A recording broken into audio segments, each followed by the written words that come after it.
Good morning and welcome to America's Home Cooking. Somebody requested me to show them how to make cottage cheese, which I'm going to do today.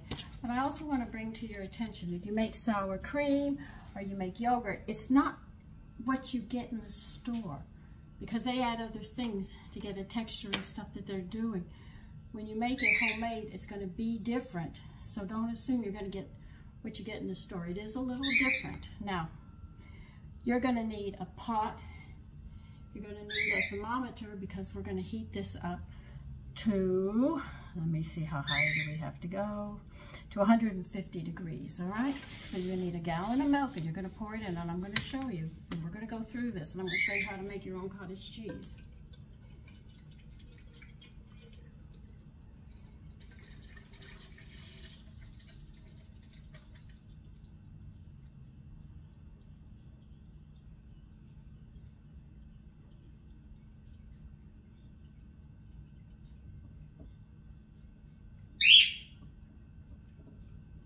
Just one big gallon. Now the stuff that you have left over from making cottage cheese is called whey. I'll be canning my whey tomorrow because today I want to make jalapeno jelly. So what you're going to do is you're going to have to stir this, all right?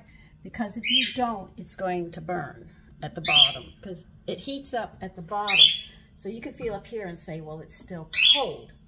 But it's not. It's cold on top, but it'll be heat on the bottom. So as you stir, you're taking, as it warms up, you're bringing it up so you'll have a level heat all the way around. This is why you have recipes that say stir, stir, stir, and you keep on stirring. Because as it heats up in the bottom, you're bringing that heat up and you're taking the cold down to heat it up so you'll actually have the temperature. But we've got to get this up to 150 degrees.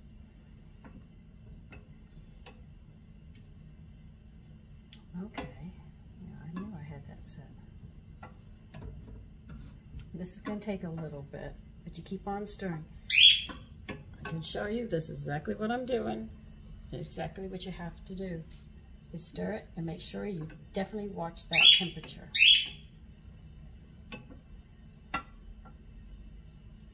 So when it gets up to 150, I will be back.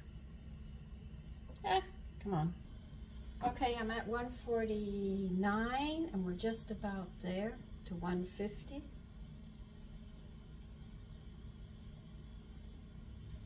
Okay, we hit 150, turn it off. Now you need 3/4 of a cup of white vinegar. And what you're going to do is pour this in and stir it around. If you don't stir it around, you're not going to get the curds that you're looking for. So stir it around for about a minute. Keep stirring. You see the curds are floating, but you want to make sure that vinegar goes all the way to the bottom, all the way to the top, and all in between, or you're going to get less curds than you want. So it's very important you spend about a minute stirring this thoroughly.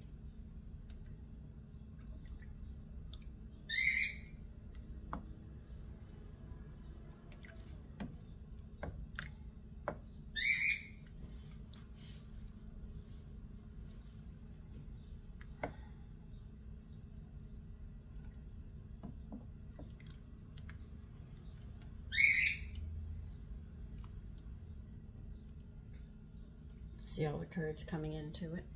You see it? I've stirred about a minute. Now what we're going to do, where did I put it? You're going to put a lid on it and put it to the side for 30 minutes. And at 30 minutes we'll finish it up. Okay, so I'll see you then.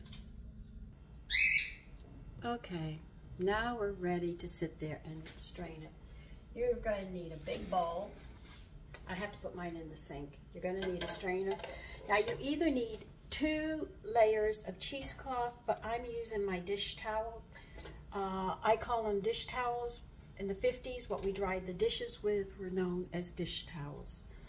I don't know, when you say dish towels now, people think of what we would call other towels, but we call those kitchen towels over there that we wipe our hands and stuff with. This is the dishcloth, but these are known as dish towels that we dry the dishes with. I don't know if these terms still go today or not, but that's what I do. All right, now I'm going to tilt you down because I have to go get that hot pot and bring it over here, and you'll see me straining it. But if you don't have a dish towel, you can sit there and use 2 layers of cheesecloth.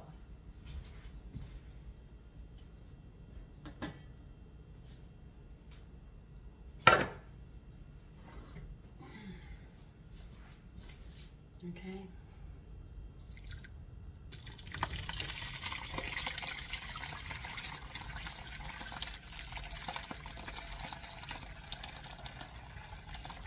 Now you're going to need a big bowl underneath your strainer. Mine sits in a stand, so I don't know what you have, but you do have to strain this. And the liquid is the way that I cook with.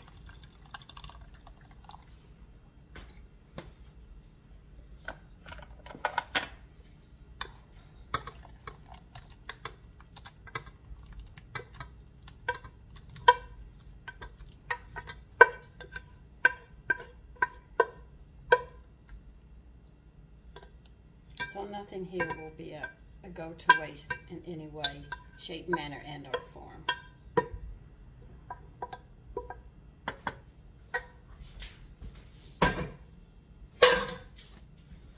Now what I'm going to do is fold this over, because this is going to have to drain for 30 minutes now. So I'm going to pick this up, put it someplace where it'll be safe and where it can drain.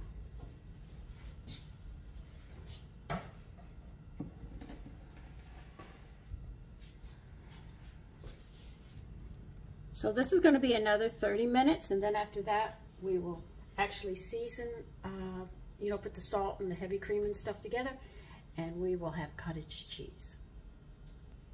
Okay, mine quit dripping, so I'm going to pick these pieces up, 4 corners.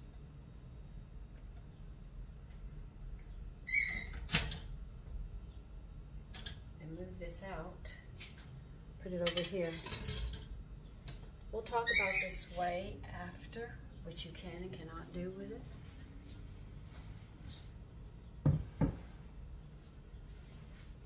What they want you to do now is you're going to run cold water holding this towel.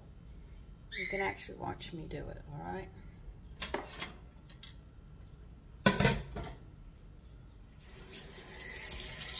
They want you to cool this off, squeezing it and working it like this. This is what they want you to do, is cool this cheese off.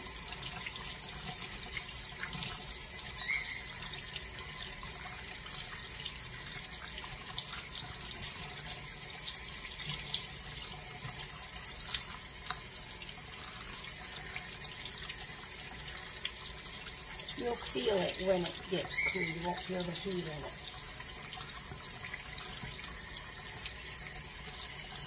And it also washes a lot of the vinegar off of it as well.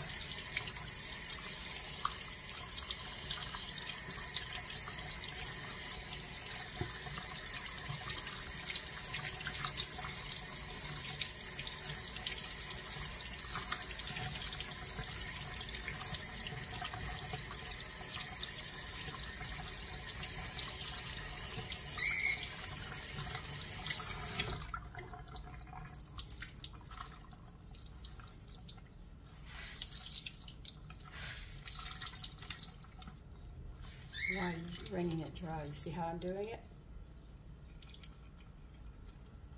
I twist it.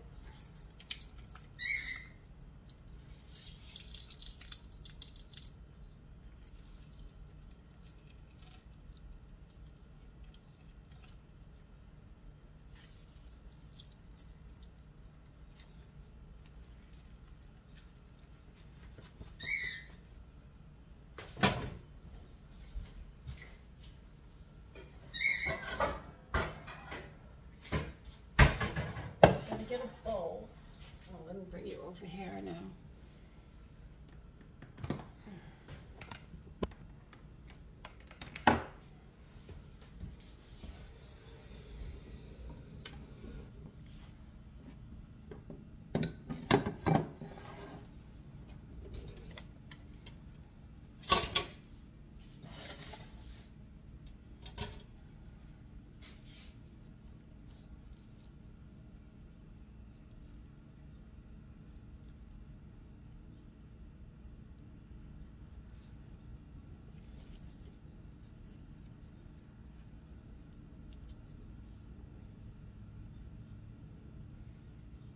Okay, let me go get a fork. I'll be back.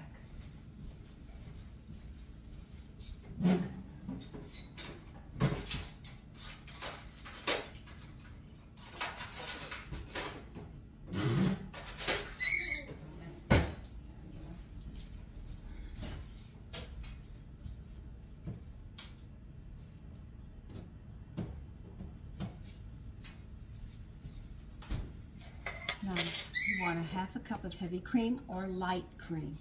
Now, if you want to know how to make your light cream, if I remember correctly, I think it's, if I remember correctly, light cream is 1/3 heavy cream and 2/3 milk, and that makes a light cream. But I'm using heavy cream. I like mine rich, so if I'm going to make it, I'm going to make it rich. All right. Now, you're going to break all this up. You can see right here what I'm doing.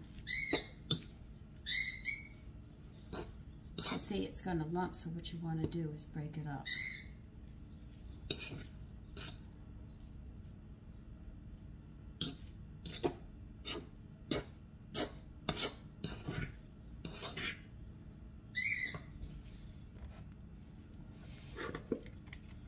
I'm going to put, I think, what was it?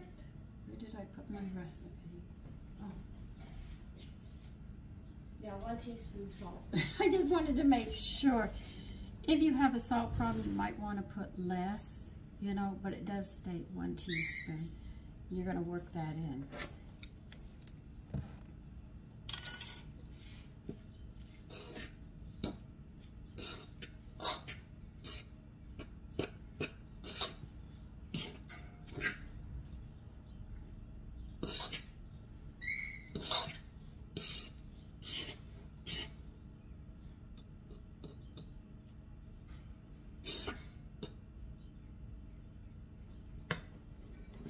Pour your heavy cream in.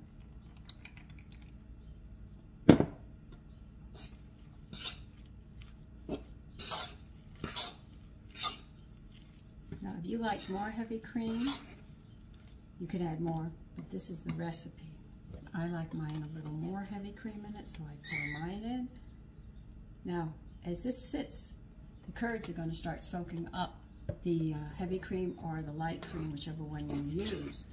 So you'll notice the difference. And you put it in the refrigerator and you just let it cool, and that is it.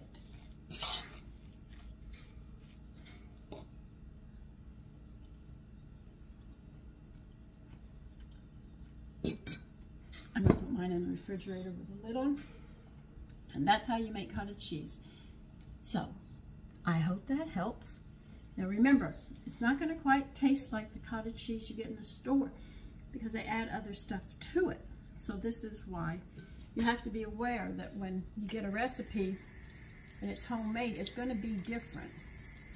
It's just like when you make sourdough bread and the bread that you buy have different flavors and stuff because of it, because yours is more nutritious than theirs. And remember, they have to put theirs out and keep it on the shelf for a long time, for a certain time of time. So they have to slow down